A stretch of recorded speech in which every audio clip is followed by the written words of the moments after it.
దొంగ ఓట్లను తొలగించడమే బీజేపీ లక్ష్యమని స్పష్టం చేశారు హర్యానా గవర్నర్ బండారు దత్తాత్రేయ. దేశంలోకి అక్రమంగా బంగ్లాదేశీయులు చొరబడుతున్నారని, వారిని గుర్తించి చర్యలు తీసుకుంటున్నామని తెలిపారు.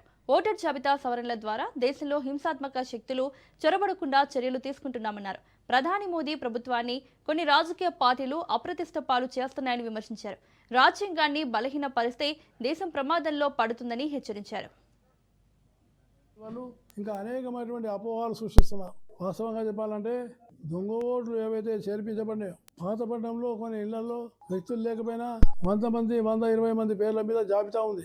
అలాంటివన్నింటినీ కూడా ప్రక్షాళన జరుగుతుంది. అలాగే ఎవరైనా విదేశీ శక్తులు ఉంటే వాళ్ళు బయటపడతారు. ఎవరైనా ఉగ్రవాద శక్తులు ఉంటే ఉగ్రవాద తత్వానికి మూలాలు ఉన్న వాళ్ళు కూడా బయటపడే అవకాశం ఉంది. అందువల్ల దొడ్డిదారిన సంపాదించినటువంటి ఓటర్ లిస్టులో ఉన్న పేర్లు ఇవి SIR చాలా తీవ్రంగా పరిశీలించి వాటిని తీసేస్తుంది. అందువల్ల బెంగాల్ అనేక మంది బంగ్లాదేశ్ నుంచి చొరబాటుదారులు వచ్చినారు. కాబట్టి ఆ చొరబాటుదారులను తీయడానికి అది చాలా ఉపయోగపడింది.